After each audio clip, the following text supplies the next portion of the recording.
Ke informasi selanjutnya, eksekusi bangunan di kawasan Senen, Jakarta Pusat diwarnai aksi adu mulut antara pihak pemohon dan termohon Selasa siang. Ironisnya, kedua belah pihak masih satu keluarga yang merebutkan harta warisan orang tuanya.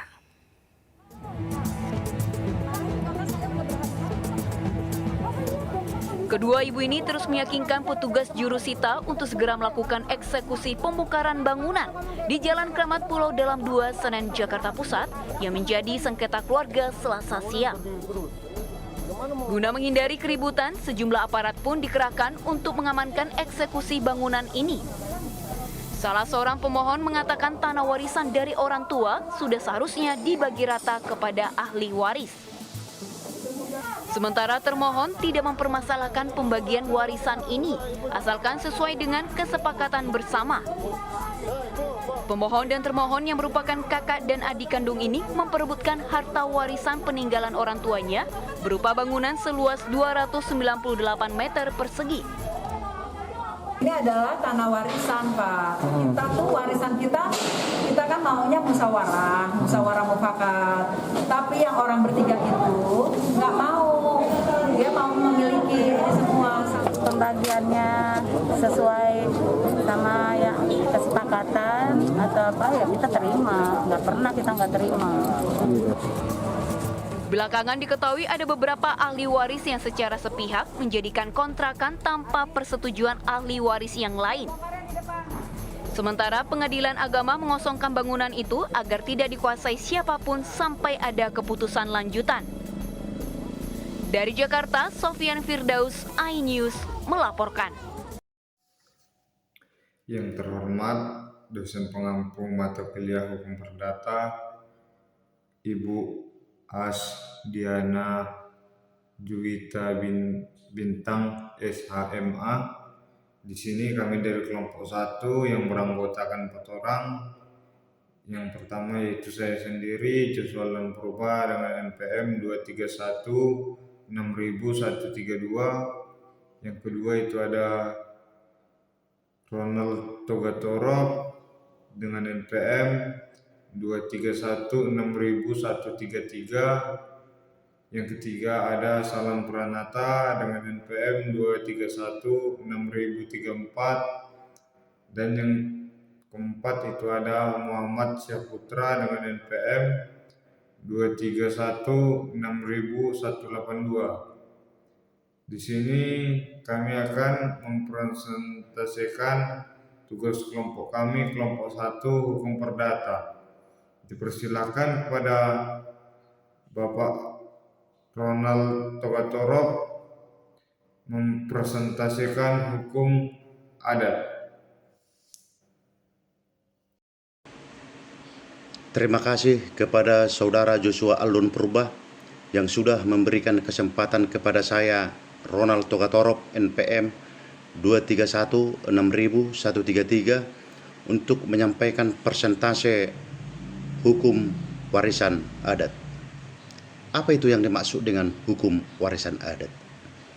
Hukum warisan adat adalah meliputi aturan-aturan hak yang bersangkut paut dengan proses tentang penerusan dan pengoperan harta kekayaan yang berwujud atau istilahnya disebut material, dan harta kekayaan yang tidak berwujud istilahnya biasa disebut dengan immaterial, dari suatu generasi kepada generasi berikutnya. Apa itu yang dimaksud dengan kekayaan yang berwujud? Kekayaan yang berwujud itu seperti tanah, bangunan, kendaraan, dan lain-lain. Itulah istilah harta kekayaan yang berwujud. Apa itu yang dimaksud dengan harta kekayaan yang tidak berwujud atau dalam istilahnya immaterial? Contohnya hak paten, lisensi, dan yang lain-lain. Pewarisan mempunyai unsur-unsur yang harus dipenuhi agar dapat disebut peristiwa waris.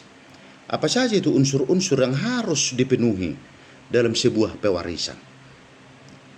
Yang pertama adalah pewaris, yang kedua adalah harta warisan, dan yang ketiga adalah ahli waris.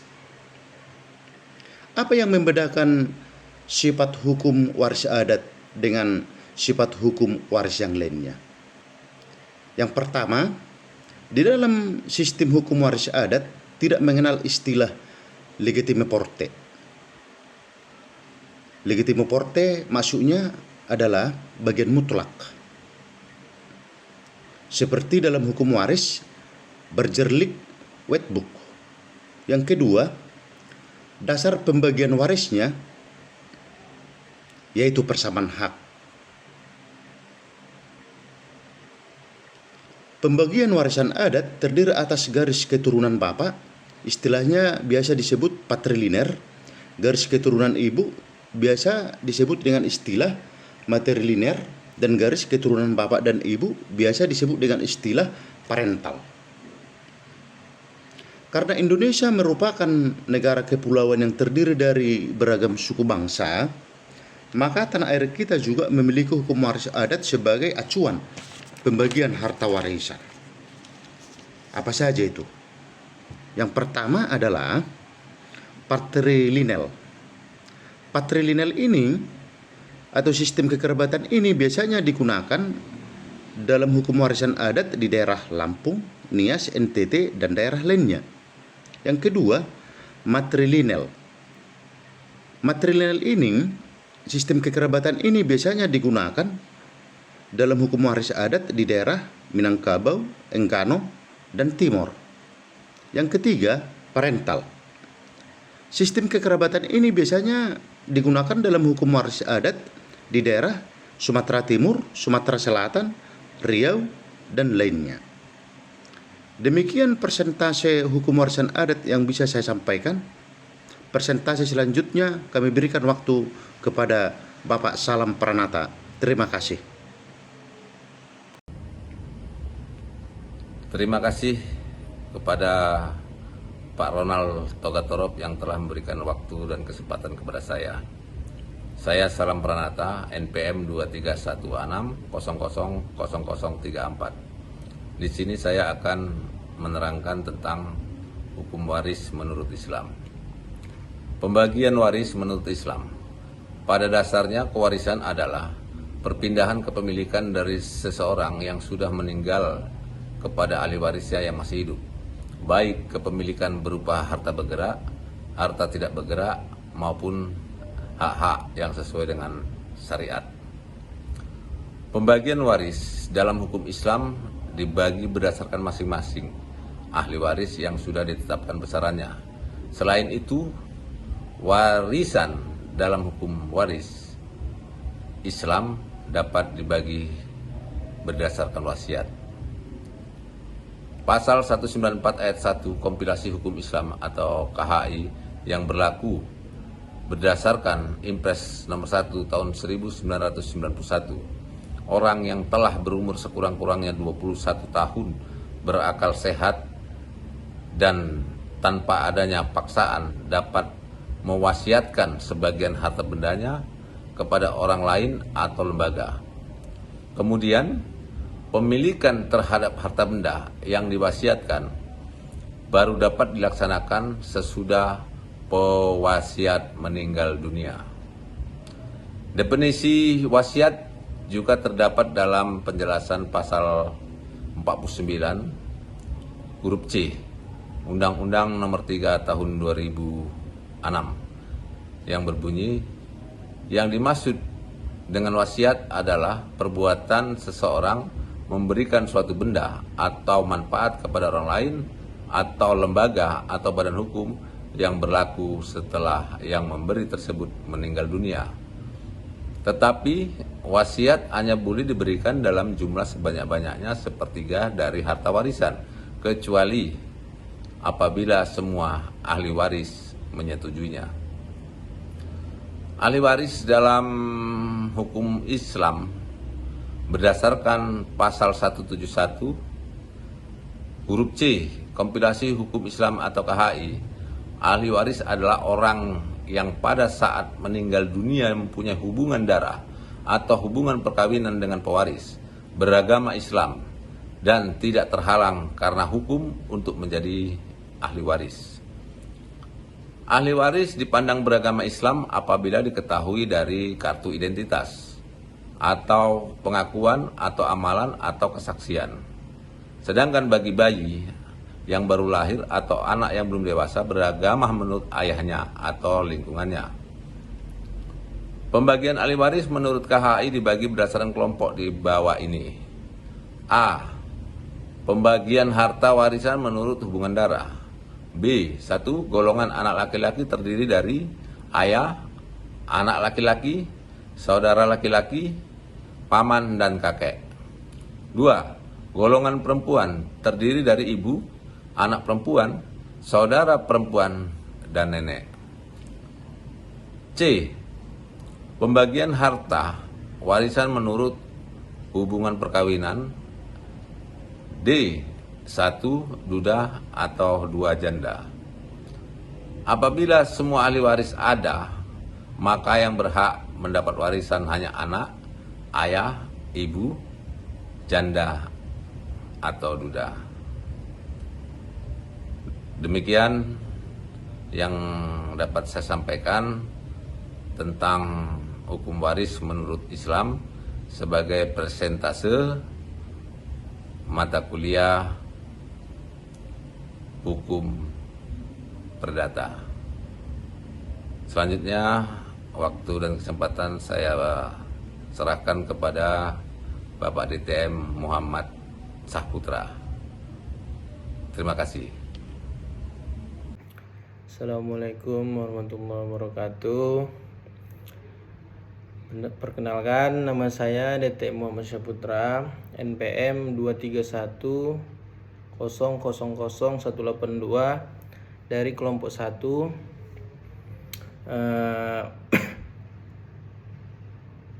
Sebelumnya dari kelompok 1 sudah menjelaskan Bapak Ronaldo Gatorop tentang hukum warisan secara adat.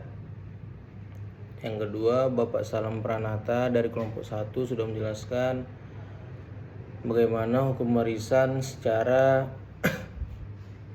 Islam, dan sekarang saya menjelaskan hukum warisan secara perdata. Baiklah, kita langsung aja hukum warisan secara perdata.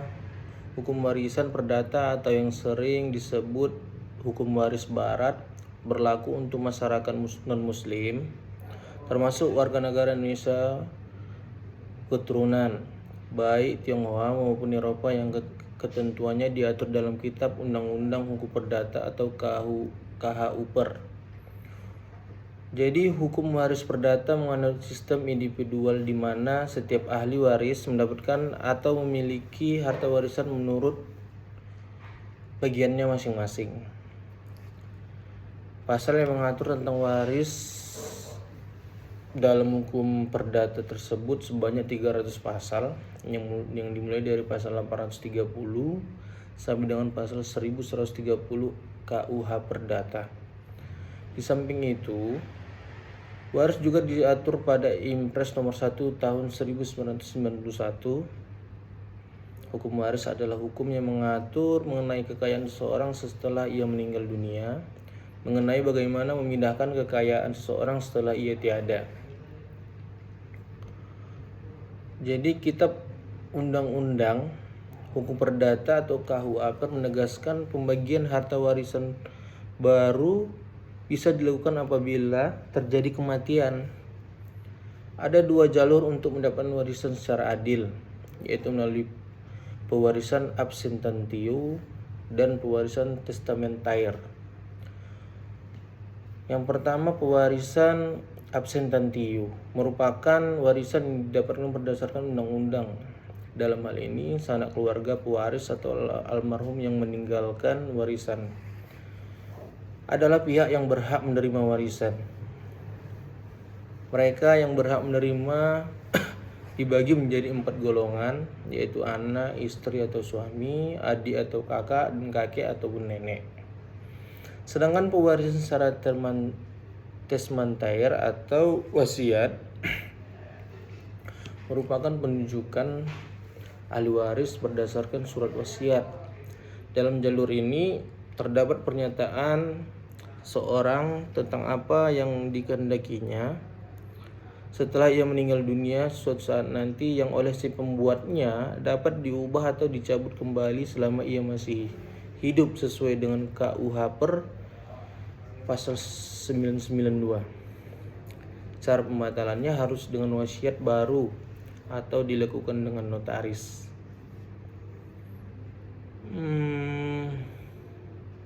Terdapat 3 unsur pada warisan, yaitu pada hukum perdata, yaitu yang pertama adanya pewaris, kedua adanya ahli waris, dan ketiga harta warisan. Harta warisan adalah berupa hak dan kewajiban yang dapat dinilai dengan uang. Dalam pasal 830 KUHP Perdata, yang ditentukan sebagai ahli waris adalah para keluarga saudara, baik syah maupun luar kawin, pasal 852 Perdata. Yang kedua, suami atau istri yang hidup terlama berdasarkan penafsiran ahli waris menurut undang-undang dibagi dalam 4 golongan, yaitu golongan pertama terdiri dari suami, istri, dan keturunannya. Yang kedua, golongan kedua terdiri dari orang tua, saudara, dan keturunan saudara. Golongan yang ketiga terdiri dari sanak keluarga dan lain-lainnya. Dan golongan keempat terdiri dari sanak keluarga lainnya dalam garis menyimpang sampai dengan derajat ke-6. Jadi intinya, pembagian waris menurut sistem hukum perdata ini diutamakan adalah golongan pertama sebagai ahli waris yang berhak menerima warisan. Ataupun pembagian warisan menurut hukum perdata tidak membedakan bagian antara laki-laki dan perempuan, yaitu kalau secara Islam ada namanya pembagian sekian persen untuk laki-laki, sekian persen untuk perempuan sesuai dengan syariat Islam. Tapi untuk hukum perdata ini tidak ada membedakan bagian antara laki-laki dan perempuan. Dengan demikian dalam melakukan secara seimbang sesuai dengan hukum yang berlaku. Mungkin itu yang bisa dapat saya sampaikan. Lebih kurang mohon dimaafkan ataupun salah ucap dalam undang-undang, mohon dikoreksi ke depannya. Sekian dari saya. Assalamualaikum warahmatullahi wabarakatuh.